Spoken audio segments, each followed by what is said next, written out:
All right. Hello, my name is Sophia Hagalani-Albov. I work with the Global Extractivisms and Alternatives Initiative, and I am also helping out with some of the Global South theme. I'm going to give you a few short logistical announcements for this morning's Global South Encounter, and then I will turn the floor over.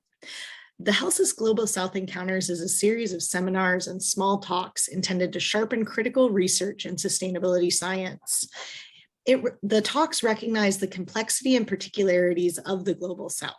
These seminars engage mainstream sustainability science in order to transcend it, among others by decolonizing nature, economy, society, and methodologies. However, the stories from the Global South do not just end here, and I would like to take just a moment to proudly announce the recently launched Just Ecological Political Economy, which is the HELSUS Global South blog, which seeks to develop the aims of the Global South webinars. It's a space of ideas, policy, and action to enable much needed voices to be heard and engaged.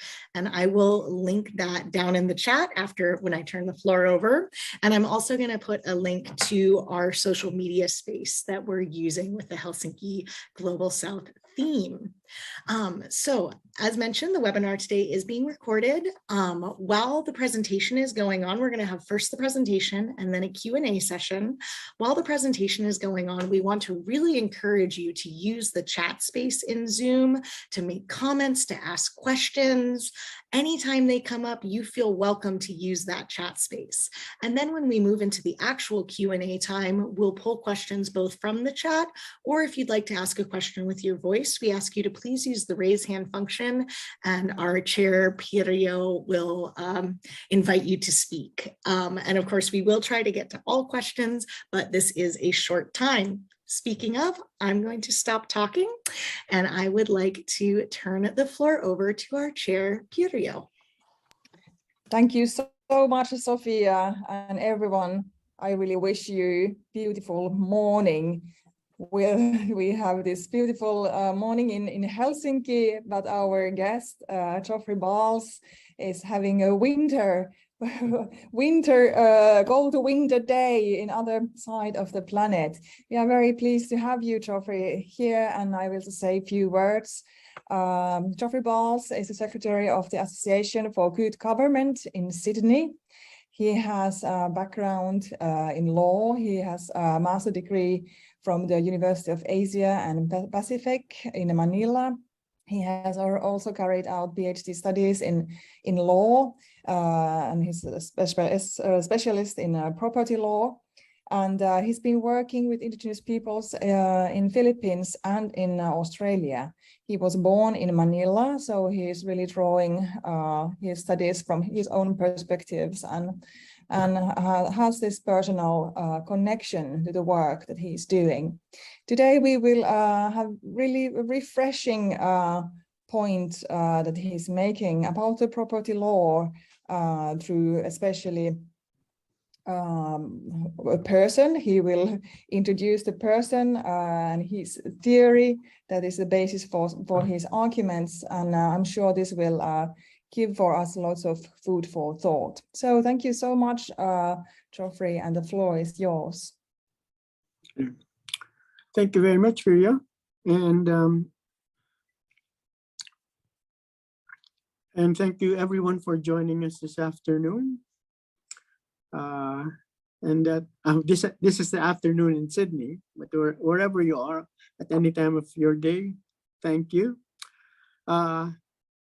This was a topic given, and I will tackle it, but not go too much into detail, because I would like to encourage everyone to read the paper when it gets published, and that's where it will contain. I can skim over the details during the presentations. If you want to ask more details in the course of after the presentation, or if you want to inject it in the chat box, please do so, and I will respond later. Next slide, please.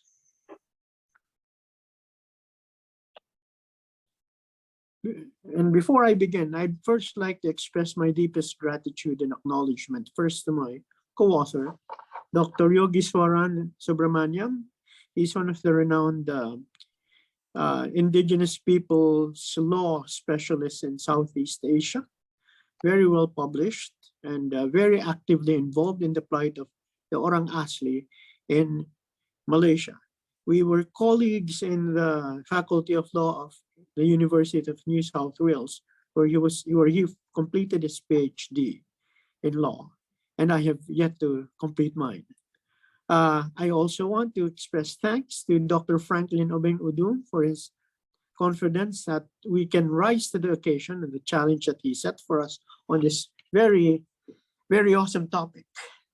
The American Journal of Economics and Sociology for the rigorous and vigorous exchange and in the course of the peer review, which was also very useful in educating me about the indigenous people situation. The Association for Good Government, who took me into their fold in 2007, of which I'm now the secretary, and for the knowledge resources they have extended to me with regard to Georgism. And the HELSUS Global South Encounters for this opportunity to present, to briefly discuss the paper. Next slide, please. I also want to dedicate and at the same time express the purpose of why we wrote the paper and is making this presentation. One is for the indigenous people whom we know of and those who we don't know in the rest of the world. The indigenous peoples are quite close to my family because during the Second World War, the first to volunteer for the resistance against the Japanese were the indigenous peoples, the Abian. And I have also worked with the Dumagats in Luzon and the Blaan and the Tibolis in Mindanao, as well as the Manobos. The second purpose and reason I'd like to dedicate this presentation and paper is for Henry George and the movement, which is his legacy.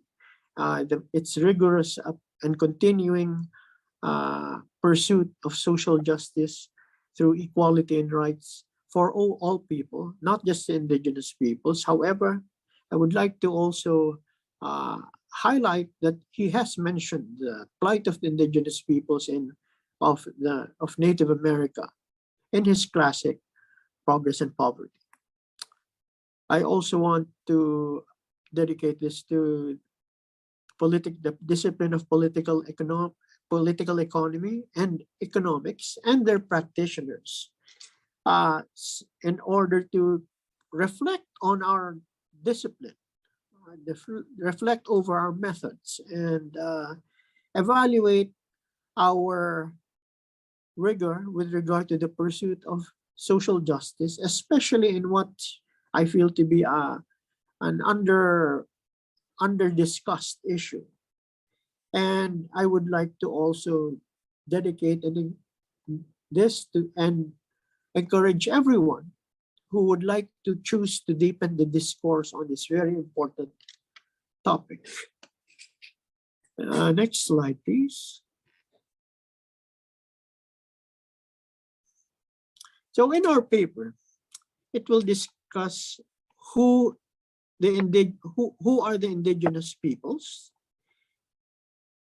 And we source the various official documents in international law that defines and provides and recognizes the indigenous peoples as having a unique context because of their unbroken line from the pre-colonial times to the present, be it cultural, economic, political, and traditional.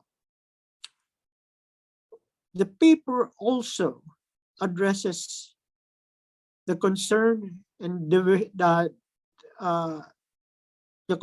definition of their rights as indigenous peoples, not just as human beings, given their unique context and the unique experience in which they have encountered colonialization, imperialism, and living in modern times. And third is the paper also contains the various conventions and institutions that recognize and endeavor to protect their rights and to recognize them. The other area is also discusses economic imperialism and defines it in terms not just of its history, but its legacy, its consequences. Legacy and consequences that are lasting and ongoing up to this very day. And part of it deals with George's concern about private property in land. And the idea of land ownership of the indigenous peoples is far different from the idea of private property in land that we are familiar with, and which is the predominant school of thought in law around the world. And we believe, like Henry George would, is crucial to understanding the situation of the indigenous peoples with regard to their dispossession. This presentation looks at how economic imperialism is enacted through the dispossession of indigenous peoples of their traditional lands. Next slide, please.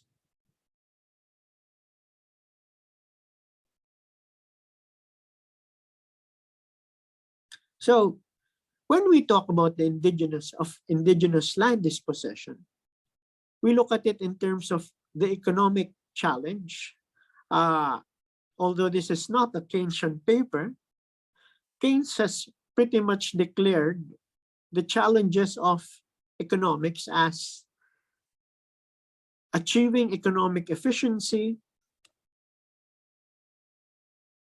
pursuing social justice, and enhancing individual liberty. Many times they are thought of as trade-offs, but we have taken the approach and the perspective that it is not a matter of trade-offs, trading one off for the other, but integrating all three as not being contradictory. We would like to raise the concern that it is a matter of integrating all three. And that is even a bigger challenge. And we would be using the perspective and philosophy of Henry George and his idea of indigeneity, which he has mentioned in his book, Progress and Poverty, that the indigenous peoples, or he called them the red people of the United States, have been marginalized in very much the same way the poor in the cities have been marginalized because of private property in land. So we evaluate economic efficiency in terms of the George's idea that exchange is not a distributive mechanism, but as a mode of production. And let me discuss this in a bit of detail. Henry George describes production as having three modes. And when we talk about production, we talk about the production of wealth.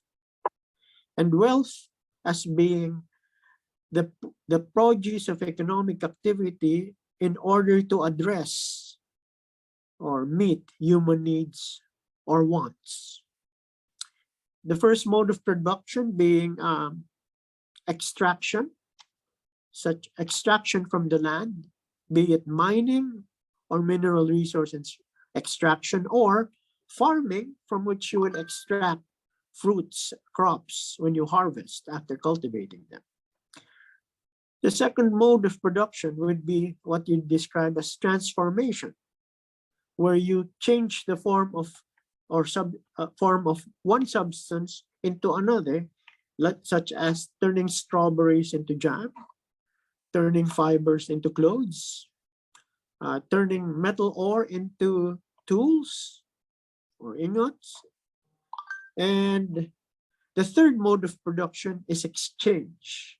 And exchange is what Henry George considers as the highest form of production, because while the nature of the goods and services being exchanged does not change, it remains as they are.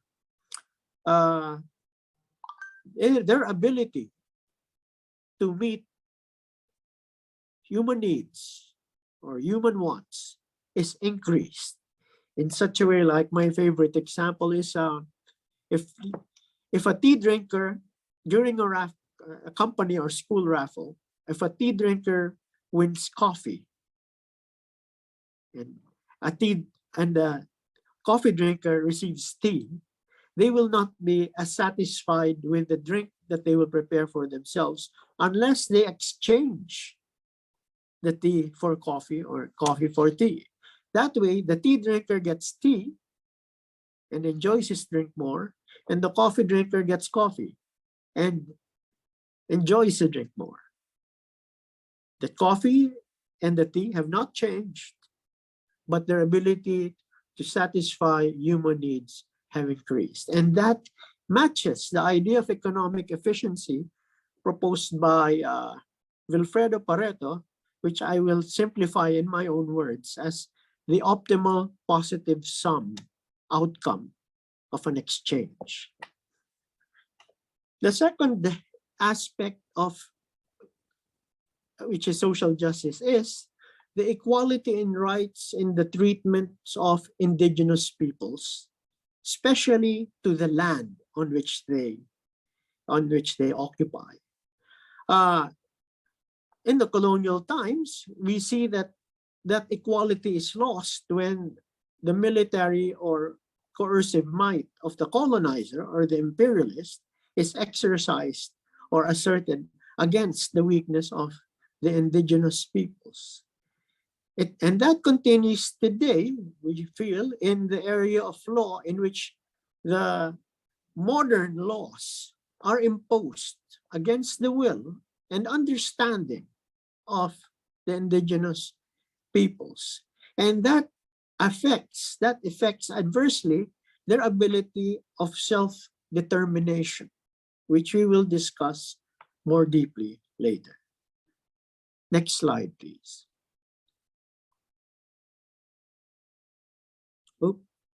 Okay, so when we're talking about applications of George's philosophy, I have discussed that it is in the perspective of exchange as a mode of production, social justice as equality in rights and their application, and self-determination in the freedom of association over the land they occupy, the traditional lands, and their power to use that land and plan its further use.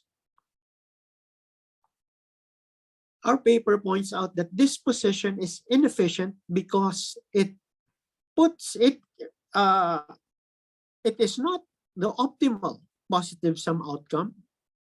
Sure, one may argue that positive sum outcomes may have been achieved, but it is not optimal.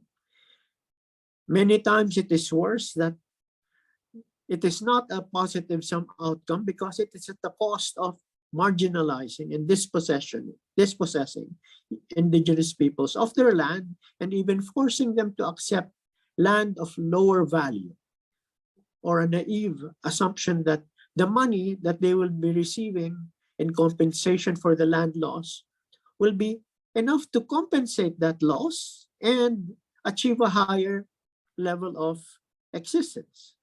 Many times that does not happen. The second is the asymmetries or the unfair relationships in legal, economic, and financial frameworks. Many times, sometimes the indigenous peoples are viewed as wasting the opportunity of the better use of the land.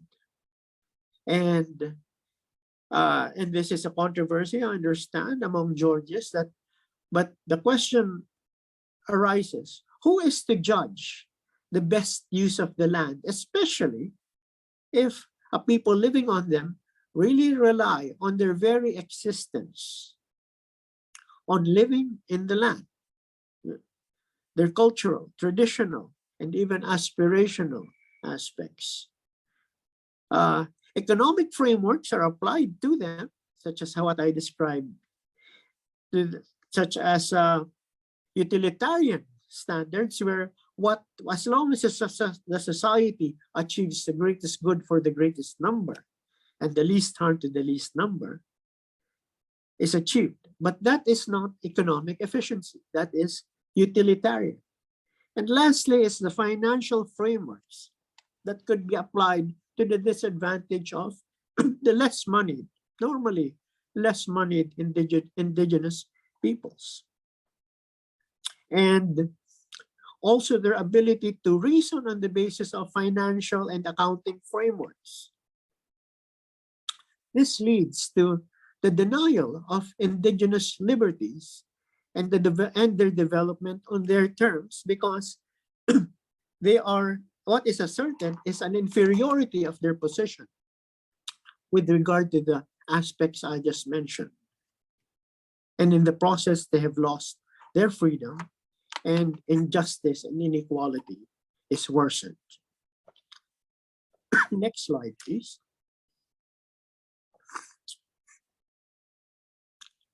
So we believe that starting points of convergence of Georgism and currents in international law can begin through participatory protections for efficiency, justice, and indigenous empowerment.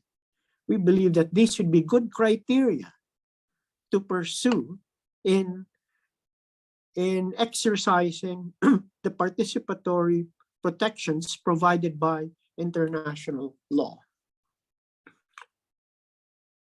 The second is acknowledge and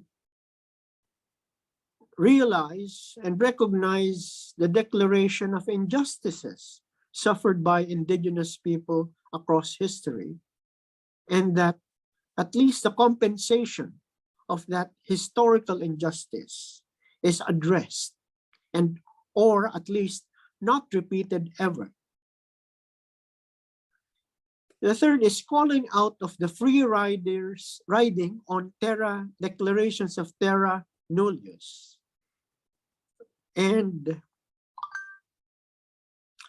properly measuring rather than assuming the burdens and costs and harms and benefits borne by two negotiating parties. Many times you will hear that indigenous peoples are in the way of progress, and that is unfair.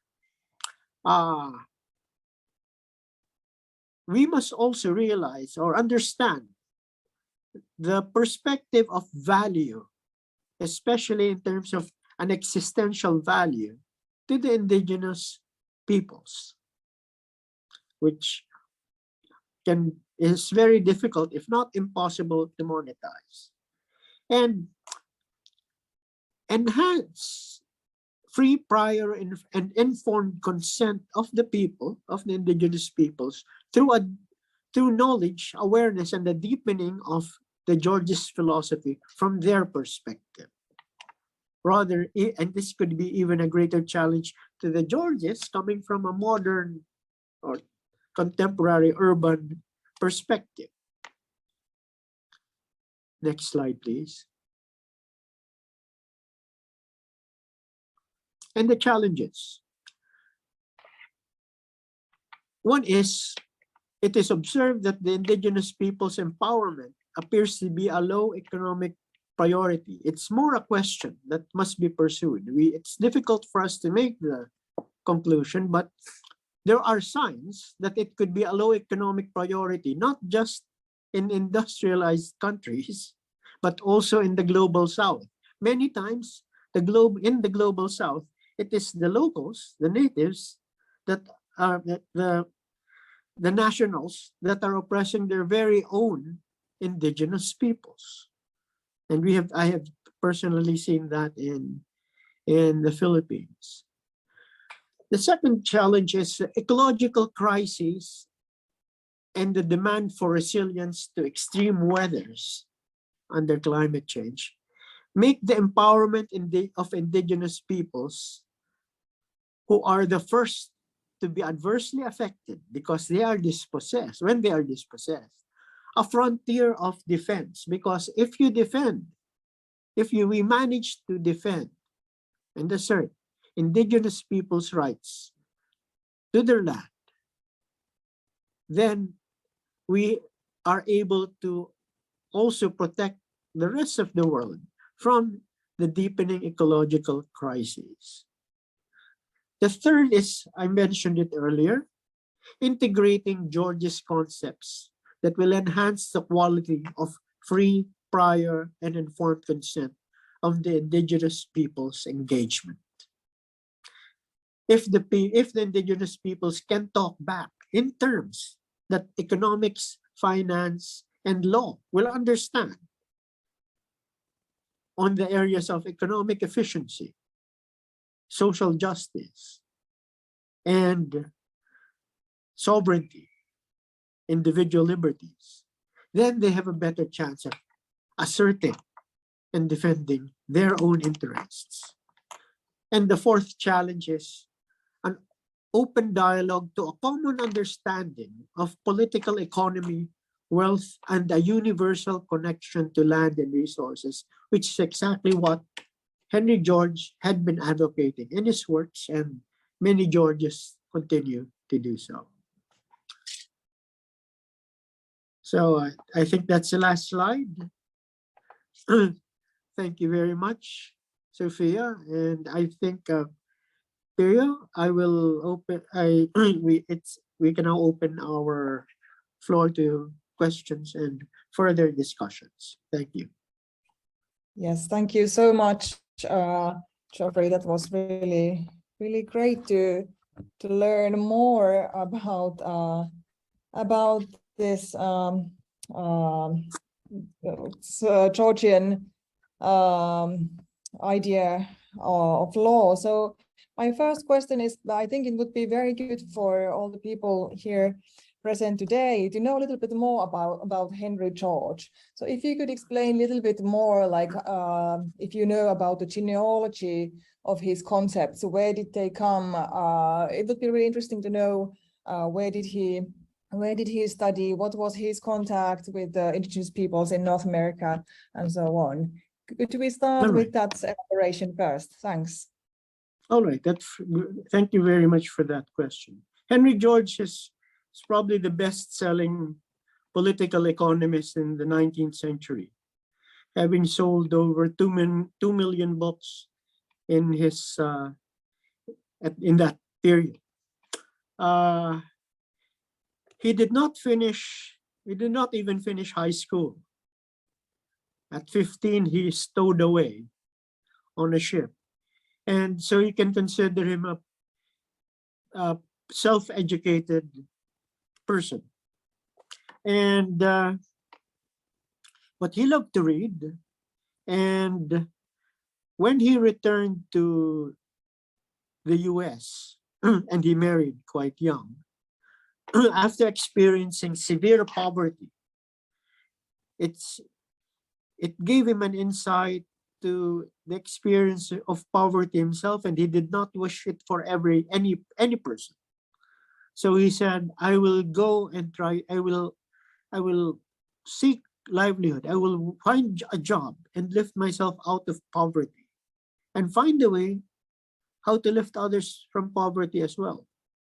And he happened to land a job as a typesetter in a publication and printing shop. And that is where he had the enormous opportunity to start reading books. Books on Adam Smith, David Ricardo, John Locke, Proudhon, Marx, Garibaldi, the French Revolution, the Declaration of the Rights of Man, until he started gelling his own ideas, beginning with how the the development of the railroad could be oppressive to certain peoples. And among the peoples affected by the railroads were the displaced American Native Indians. And resettling farmers, while good for migrants, was quite adverse and unfair to the natives.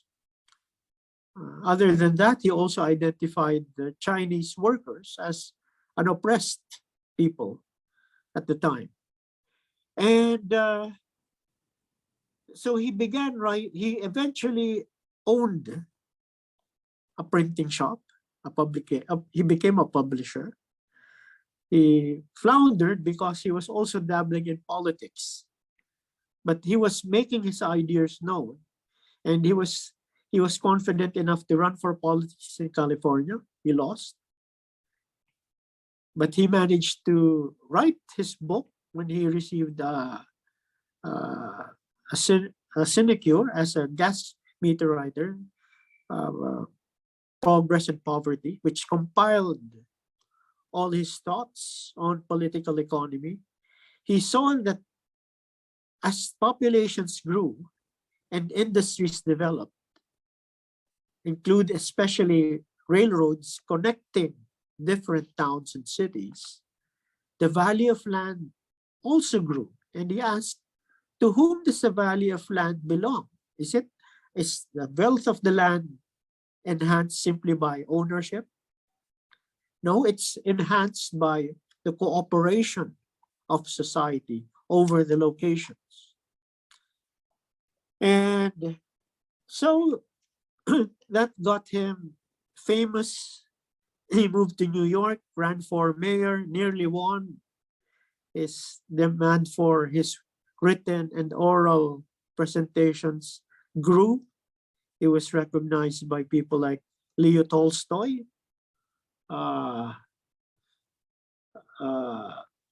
eventually Bertrand Russell, Sun Yat-sen, eventually Einstein, and he went as far as Australia.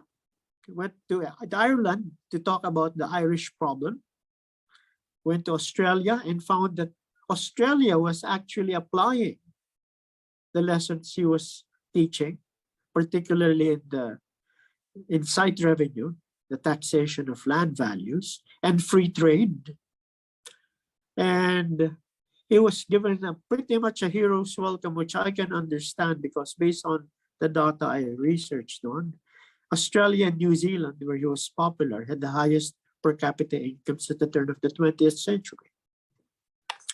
And when he returned to New York, he made one more go for running for mayor and died in the process from a stroke. But nevertheless, his ideas were carried around the world. There are traces of his ideas applied in Meiji Japan, and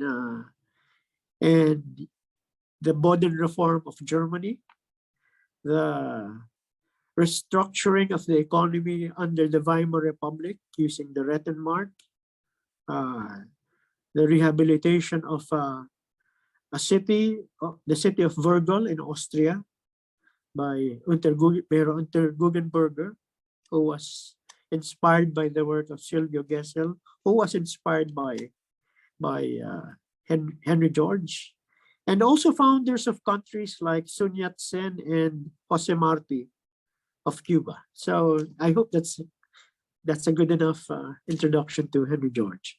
Yeah, thank you so much, because he really was an important, we can say, social reformer, a person who lived 100 years ago, and his ideas are not so well known today. For instance, in indigenous studies, we very little talk about his work and how did he recognize the wealth.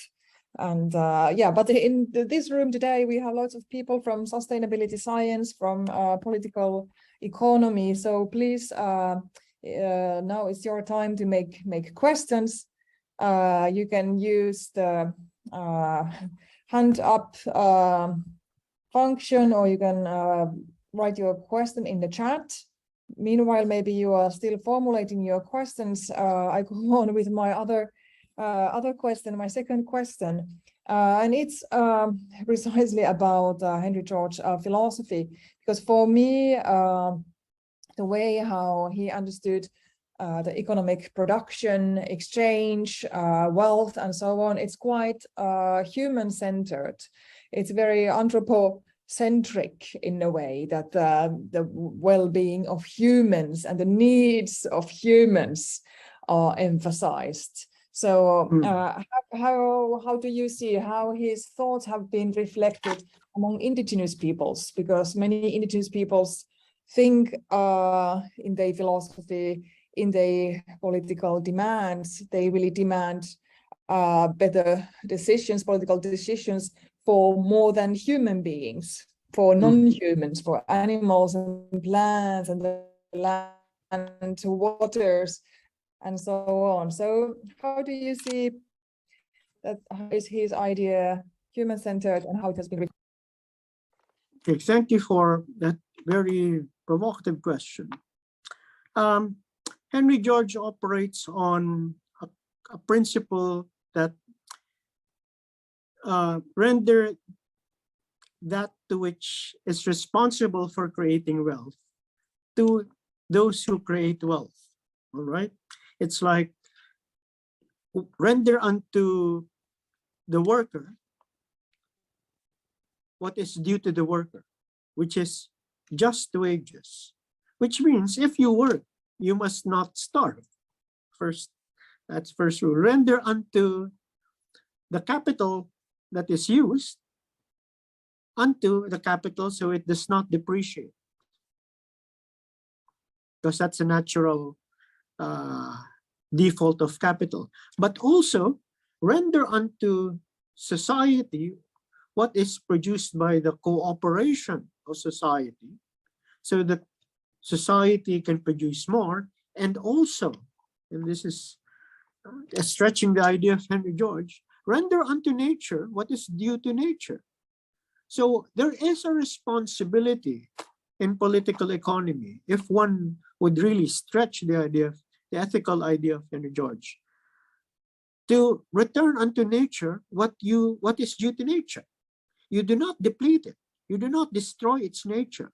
There is a responsibility to enhance it so that everyone's rights are also further enhanced. And for me, that's a very challenging area for Georges to explore. You are right in a sense that it may seem anthropocentric. However, it is also the responsibility of humans to not destroy the bounties of nature and its ability to produce the bounties to even higher levels.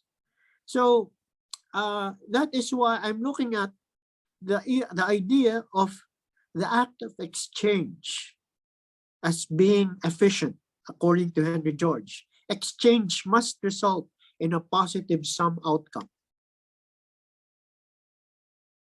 Right, precisely. There is this space for dialogue, as you mentioned. F big, free, prior, informed consent, how it changes everything. I see. Any other questions from the participants? Is it too hot summer weather for you? Difficult to engage with academic discussions on the 30th of June.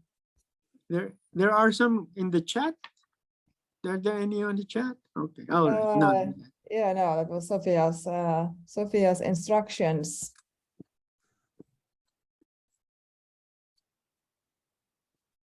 Any questions? I would like to raise a question, and it may not be in the paper, and it's something to explore. How do people feel about the financialization and the monetization of the discourse in political economy with regard to in the indigenous peoples? because whereas before in early imperialist and colonial times, arms were used. If we recall what happened in South America, where the currencies were quinoa and coca beans, which meant that they did not have a central bank. They did not charge interest, and money grew on trees.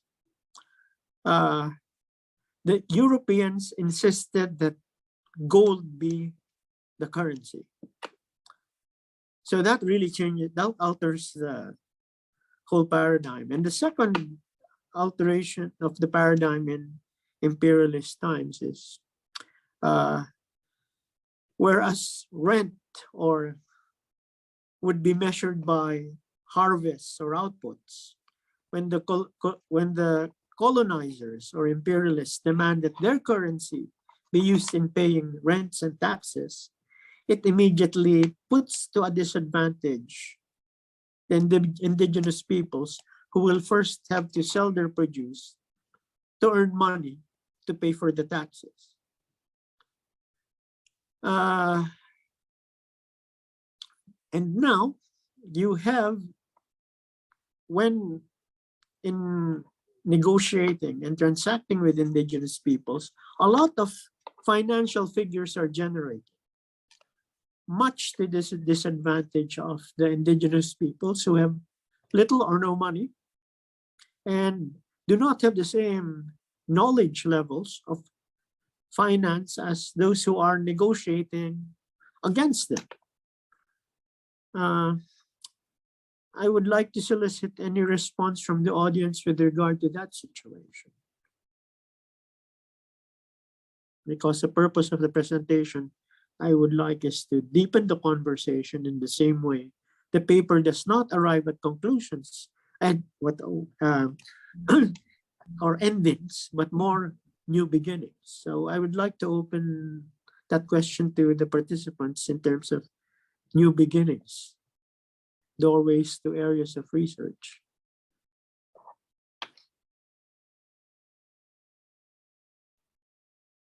No takers? Yeah, anyone, would you like to comment on what Joffre just presented? And we have here present, I know, people who are working in very different contexts.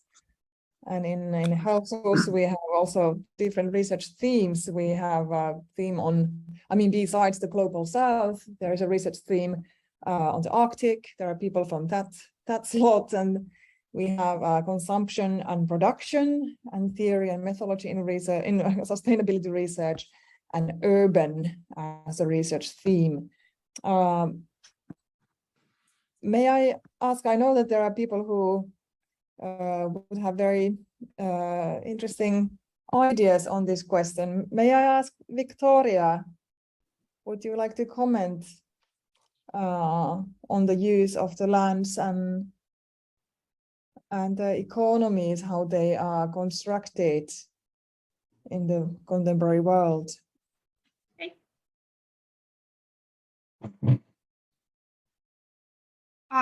Hey, Pirio, can I comment? Can yes, you hear me? I invited you because I think you would have yes. something to tell us, because you have been working in Tuva region. So I think that would be very, very interesting for us to hear. How do you see the question posed by Joffre? Thanks. Thank you very much, Joffre, for a very interesting presentation. It's, of course, it's thought-provoking, and I have to honestly just say that I haven't been working much with the property laws in my context. So I am from the Tuva Republic. It is in Inner Asia. From 1944, it was annexed by the Soviet Union. Now it's part of Russia. But before that, we have been a part of China for almost 200 years. And before that, we have been part of all those nomadic states. So we have very interesting, actually, indigenous understandings of property, in particular land, as property. First of all, of course, it's similar with other indigenous peoples. People are very uneasy in approaching land as something with monetary value. And until recent, even during the socialist economics, when people somehow preserve their attitude to the land that it cannot be individual right for the land. And during socialism, it was more or less smooth because it was a collective farm, and collective farms in our place, they were made on the clan territories. It means that one collective farm usually consisted of the same clan members still living on the clan territories. So the land was used like collectively. And after the demise of the Soviet Union in the 1990s, of course, these things have changed. There is no the socialist economics anymore. And people were allowed to rent or even claim their hereditary rights for the land. And how people figured this out, it was kind of collective agreement to whose family particular pastures belong to. You didn't have to produce any paper to prove it. It was actually the community who was approving someone's rights for some pasture lands based on several generations of the same family inhabiting them in different seasons. So, and people could like register their land rights, like basically private land ownership, but not so many people have done it. And then laws in Russia about it have changed. So people now can just rent the land for pastures for like 49 years. So that is what my family, herders, and people whom I know, they are doing now. They are renting their pasture lands for those 49 years. But here also, that registered official right for the land doesn't guarantee that it is only you who can use that land. All other people who live nearby, herders, still will use your pasture lands, even if you are the one who are paying taxes. And somehow it goes without conflicts because all other pastures are also shared in this way. People usually register property rights for the winter places where they build kind of warm structures like houses or shelters for the animals. All other seasonal pastures are go without registered rights. So they're still in this collectively managed way of, I know it's not even property, it's just collective management of land resources. So these kind of peculiar cases are still surviving in different parts of the world, I guess. And I think there is something to learn because this land management, it's very, this customary indigenous land management in Tuva, it's very complex structure because it takes into consideration the fertility of the pasture land and how much livestock can graze there. So, and all this somehow managed with, among the community without explicit agreements about it. So everybody has to consider someone else's rights and benefits, rights for benefiting from their pasture land. Yeah, so this kind of comment. It's a very challenging situation. And the idea of land ownership takes two forms. One is, do we allow the state to be the owner of the land and decide what is best for us? And that wouldn't be George's because George explicitly was not a land nationalizer. What he was promoting was equality in rights, but it's not equality in rights in an anarchic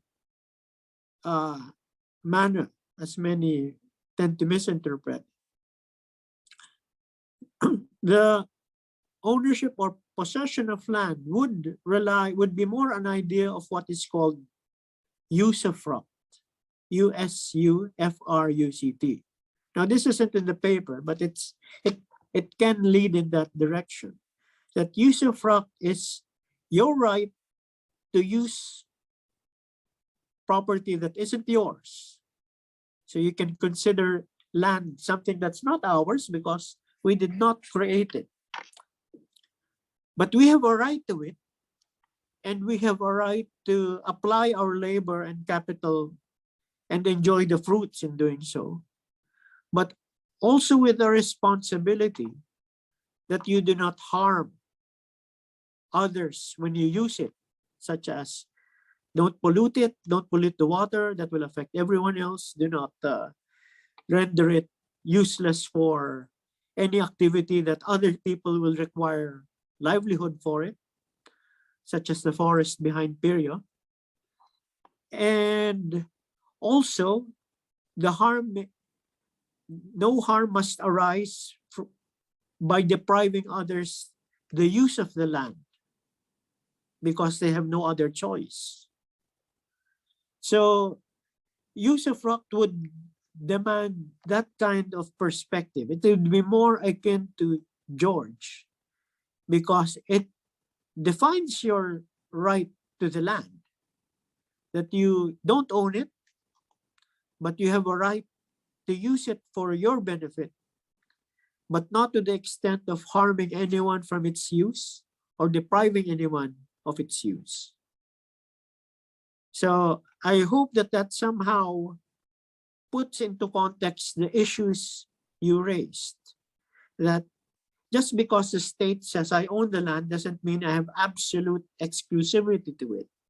Like in my experience in my family farm, when there would be indigenous peoples passing through the farm, they would ask, oh, can we have a chicken, or can we have these vegetables, some of these vegetables ready to harvest? We say, yes, by all means.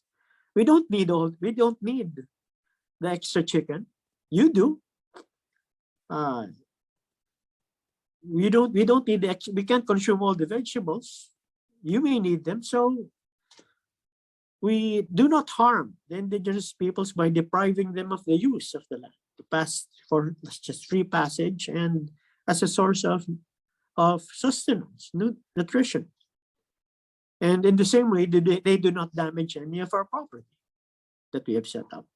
So there has to be that element of not assertiveness, not ascendancy, but more mutual respect and honest to goodness cooperation, so that there is abundance for all rather than abundance for some and shortage for the others. That is something Georges would avoid. I hope I helped. I know it's a very complicated issue, but that's the best way I can answer it for now.